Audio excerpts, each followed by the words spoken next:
hoje aqui a gente do VAD. E pessoal, tudo jóia? Eu sou José Miguel, nós somos aqui do VADcast. Quem está comigo aqui hoje nessa transmissão é o Jandir Neto, a Denise Benigno, a Larissa e a Sara, junto com a Alice Francisquini. Então, pessoal, a gente vai discutir sobre um tema muito interessante, que é acerca dos direitos políticos. Todos nós somos integrantes da Universidade Federal do Tocantins do curso de Direito, e eu queria chamar agora o Jandir para estar introduzindo o pessoal aqui nesse encontro sobre os direitos políticos, Jandir. Como é que você está, Jandir? Oi, José, tudo bem? Boa noite para você, boa noite para todo mundo. É um prazer estar aqui conversando com vocês. E cabe a mim tecer uma reflexão inicial sobre o que são os direitos políticos. Nesse trabalho, a gente vai analisar em específico o artigo 14, 15 e 16 da Constituição Federal. Só que antes de ler o caput do artigo 14, eu gostaria de retomar com vocês o artigo 1º da Constituição Federal, de maneira muito rápida. Porque ele diz assim: que a República Federativa do Brasil constitui-se em Estado democrático de direito, ou seja, nós somos uma democracia. E na democracia, como diz o parágrafo único desse artigo, todo poder emana do povo. Isso significa que o povo tem a oportunidade de decidir sobre as mais variadas questões sobre a vida em sociedade. É o que a gente chama de soberania popular. Mas como é que isso funciona na prática? O próprio parágrafo diz: todo poder emana do povo, que o exerce por meio de representantes eleitos ou diretamente nos termos dessa Constituição. O final, nos termos dessa Constituição, é um chamamento aos artigos que a gente vai analisar, que justamente são os reguladores da soberania popular. Além disso, destaca-se que esse texto indica que a democracia brasileira é semidireta, ou seja, o povo exerce poder ora com intermediários, ora sem. Agora vamos ler de maneira breve o artigo 14. Ele começa assim: a soberania popular será exercida pelo sufrágio universal e pelo voto direto e secreto, com valor igual para todos e, nos termos da lei, mediante plebiscito, referendo ou iniciativa popular. De maneira bem rápida, eu vou destacar alguns pontos aqui. A primeira é a questão do sufrágio universal e a continuação voto direto e secreto. Aqui a gente tem que fazer uma diferenciação. Sufrágio significa o direito de votar ou ser votado. E quando a gente diz voto direto e secreto, a gente está se referindo ao escrutínio, ou seja, a forma como o voto será feito. Dizer que o voto é secreto significa que ele é sigiloso, ou seja, você não é obrigado a contar para ninguém em quem você votou. E dizer que ele é universal significa que não existe nenhuma condição discriminatória de voto. Então, homens e mulheres, brancos e negros, gordos, magros, todos, se estiverem dentro dos quesitos constitucionais, vão ter direito ao voto. Uma diferença também que eu gostaria de fazer é entre referendo e plebiscito. Referendo se diz quando existe uma consulta popular posterior, e plebiscito quando essa consulta popular é prévia ou anterior a alguma tomada por parte do Legislativo.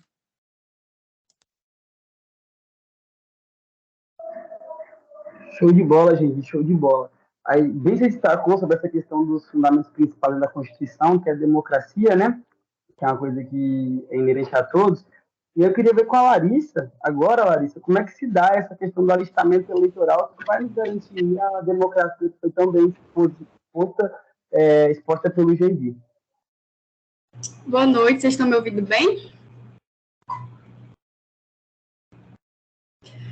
Bem, eu gostaria primeiro de frisar, dividindo entre direitos políticos positivos e negativos. Os positivos é a capacidade eleitoral ativa e a capacidade eleitoral passiva. E os negativos é da inegibilidade, a perda ou a suspensão dos direitos políticos. Então, assim, o alistamento eleitoral, ele é previsto no artigo 14 da nossa Constituição, onde ela autoriza o indivíduo a poder votar. É o ato em que uma pessoa natural adquire a capacidade eleitoral ativa, ou seja, o direito de votar.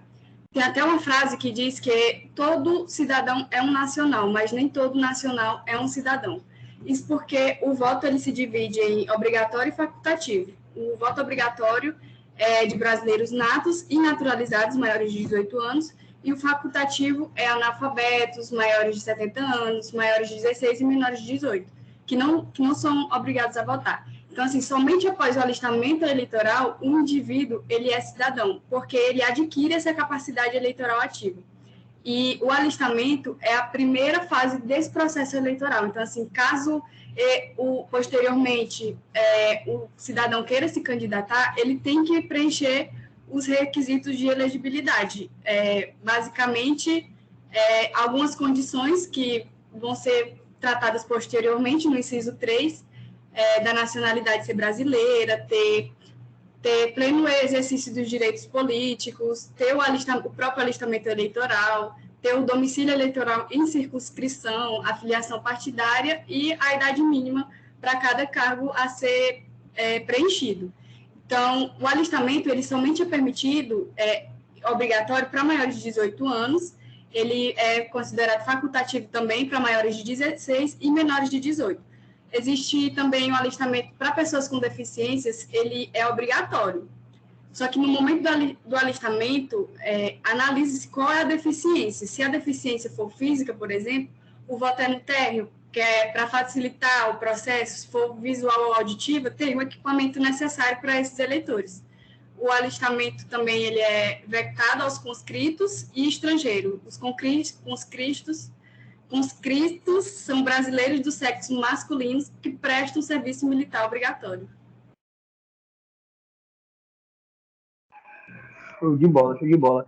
Sobre essa questão do alistamento eleitoral, não sei se a galera que está aqui com a gente eles concorda, mas a gente vê esse movimento na internet que teve sobre os artistas apoiando, né, o alistamento eleitoral dos jovens, né? Vocês acham isso viável? Acham isso interessante para pessoas se tornarem cidadãs de fato? O que vocês opinam sobre isso? Olha, vou comentar a respeito, porque, na minha visão, isso é muito pertinente. Inclusive, organizações internacionais, eu tive contato com o pessoal do Unicef, eles promoveram campanhas digital para incentivar os jovens de 16, que, em tese, têm um voto facultativo, mas para que eles exercessem esse direito. Porque a gente sabe que o voto, ele regula a maior parte das coisas da nossa vida. Então, um jovem de 16 anos que vota, lá na frente, ele está definindo o mercado de trabalho dele, as condições dos impostos, de educação, de tudo. Então, eu acredito que quanto antes a gente se interessa por votar, melhor. Show de bola. É bem isso mesmo. E aí, Alice, como é que você está? Você pode falar um pouquinho sobre a capacidade eleitoral ativa para a gente? Oi, gente, boa noite. Então, vou falar com vocês, vou introduzir a capacidade eleitoral, na verdade, né? Que é o direito que a gente tem de votar e de ser votado, mais especificamente a ativa, que é de votar. Então, o que acontece? Essa capacidade eleitoral ativa, ela é o direito que todo cidadão brasileiro tem como eleitor, né? De eleger os seus candidatos, também nas consultas populares, de propor uma ação popular também, de participar dos plebiscitos, dos referendos, todas essas coisas decorrentes, né, do nosso sufrágio universal. Então surge a figura do eleitor, que é o cidadão brasileiro que está corretamente alistado, na forma da lei, como dito pela Larissa, né? Ele tem que ir fazer o pedido de alistamento. O alistamento não se dá por ofício no Brasil, tem que ir atrás de um órgão competente da Justiça Eleitoral, e é a partir desse alistamento que adquire-se a capacidade eleitoral ativa e consegue, né, exercer a sua soberania popular por meio desse voto secreto e direto com igual valor para todos os brasileiros. Além disso, né, os eleitores no Brasil são obrigatórios aqueles entre 18 e 70 anos, como já dito, e facultativo para os analfabetos, os entre 16 e 18 e os maiores de 70. E tem um dado, né, de acordo com o TSE, a quantidade de eleitores no Brasil nesse ano de 2022, até fevereiro, era de aproximadamente 150 milhões de eleitores, sendo 52% se consideram do gênero feminino, 47% do gênero masculino e 1% outros. Além disso, de acordo com a Constituição Federal, né, tem a proibição de estrangeiros serem eleitores e também aqueles conscritos durante o período de serviço militar obrigatório. Aí, uma curiosidade, a gente tem o artigo 15º da Constituição Federal, em que coloca os casos em que as pessoas perdem, né, os seus direitos políticos, perdem ou têm a suspensão, que é uma exceção, porque, de acordo com o artigo 5º, é assim, é vedada a cessação de direitos políticos, cuja perda ou suspensão só se dará nos casos de, ou seja, é vedado você cessar os seus direitos políticos, que está incluso essa capacidade eleitoral ativa de votar. E os casos de perda ou suspensão são: primeiro caso, cancelamento da naturalização por sentença transitada em julgado. O que isso significa? A pessoa volta a ser estrangeiro. Estrangeiro, de acordo com a Constituição, não volta. Segunda hipótese, quando tem a incapacidade civil absoluta, que é menor de 16 anos, também já falamos sobre. Terceiro caso é a condenação criminal transitada em julgado, enquanto durar os seus efeitos. O que é isso? São aquelas pessoas que estão presas com sentença transitada em julgado, e durante esse momento elas perdem os seus direitos políticos, na verdade elas têm a suspensão deles, porque não é bem uma perca, ou seja, os presos provisórios, eles têm o direito ao voto no Brasil. Que a gente acaba que é uma controvérsia, né? Porque, na realidade, poucos são os presos provisórios que votam. Existe até um dado de 2018, que é um dado do TSE em conjunto com o CNJ, que diz que no Brasil, no ano de 2018, nas eleições de 2018, a gente tinha, em média, uns 244 mil presos provisórios e apenas 12,3 mil conseguiram votar. Isso mostra o desinteresse, né, que a gente tem, a sociedade, né, tem pelos presos provisórios.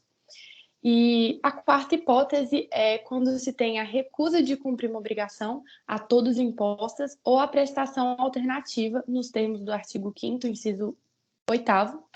E a quinta hipótese é a improbidade administrativa, que está no artigo 37, parágrafo 4º da Constituição, que é basicamente a desonestidade de quem lida com dinheiro público.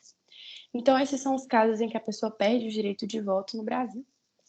E essa foi a capacidade eleitoral ativa. Caramba, muitos dados aí, pessoal. Não foi, mas massa demais, cara. Achei muito relevante esse ponto de vista, Alice. E aí, eu até discuti um pouquinho com vocês agora sobre a questão da capacidade eleitoral passiva.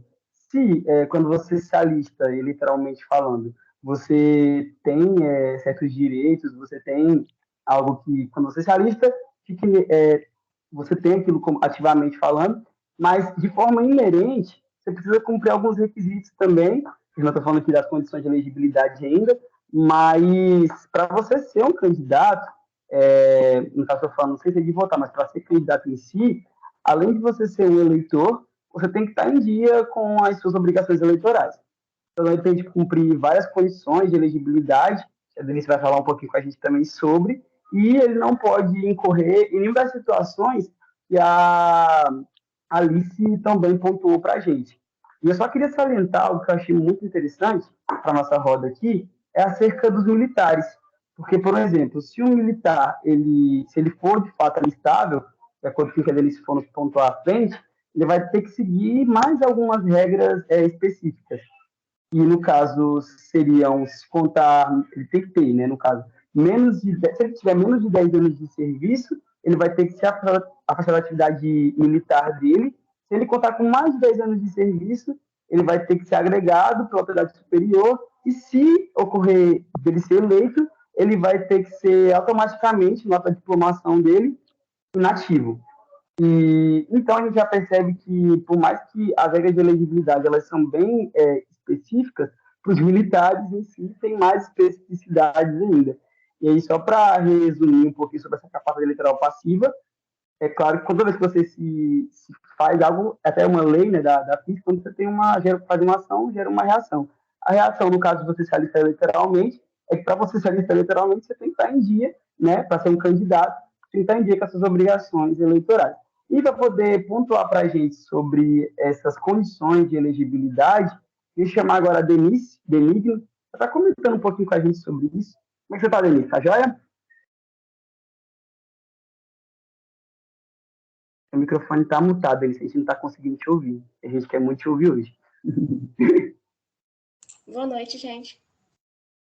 Tudo bem com vocês? As condições de elegibilidade elas estão previstas lá no artigo 14, parágrafo 3º da Constituição Federal. Elas são os requisitos, a capacidade que alguém precisa ter para preencher ou disputar um cargo eletivo.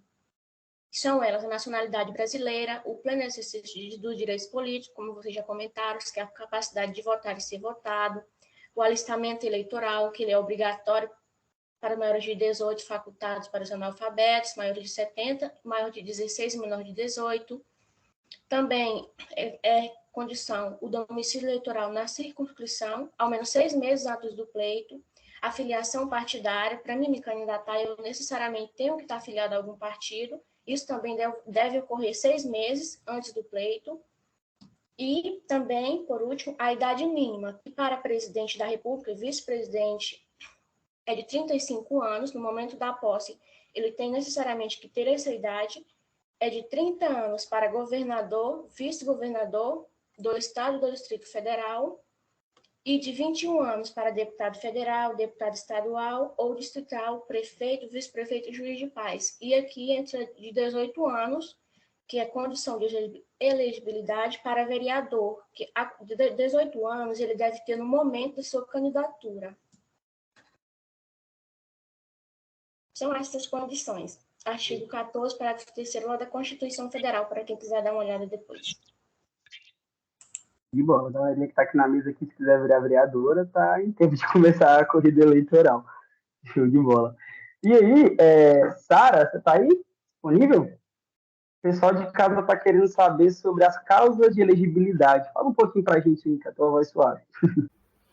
Olá, Miguel, e a todos os que estão presentes e aos que estão nos assistindo. Eu irei explicar sobre os direitos políticos negativos. E como já havia comentado a Larissa, eles impedem do cidadão de eleger um candidato ou de ser eleito. E para um melhor entendimento sobre esse tema, eu irei elucidar o que é inelegibilidade e suas causas. Inelegibilidade é o impedimento do cidadão de exercer total ou parcial sua capacidade eleitoral passiva. E com isso tem-se os seguintes objetivos, que são os de proteger a probidade administrativa, de proteger a moralidade para o exercício do mandato e a de proteger a normalidade e legitimidade das eleições. Essas inelegibilidades são estabelecidas por meio da Constituição Federal de 1988 e pela Lei Complementar. E é o que se diferencia das elegibilidades, que as elegibilidades elas são previstas pela Constituição e pela lei ordinária. As inelegibilidades é com Constituição e lei complementar. Então, se cair na prova, fiquem espertos. E dando continuidade, elas se dividem em 2 grupos, que são o de inelegibilidade absoluta, que é a qual a pessoa não pode se eleger para qualquer cargo administrativo. E quais são essas pessoas? Os estrangeiros, os conscritos, que são os militares que estão servindo de forma obrigatória, são os analfabetos. Os analfabetos, eles têm direito de votar, né, que é a questão da alistabilidade. Mas eles não podem ser eleitos, pois eles não possuem essa capacidade eleitoral passiva. Só voltando um pouco sobre o que eu falei dos conscritos, que é o serviço militar obrigatório. Se o homem ele tirou o seu título antes de servir, ele pode exercer a questão do voto na cidade que ele está servindo, o exército.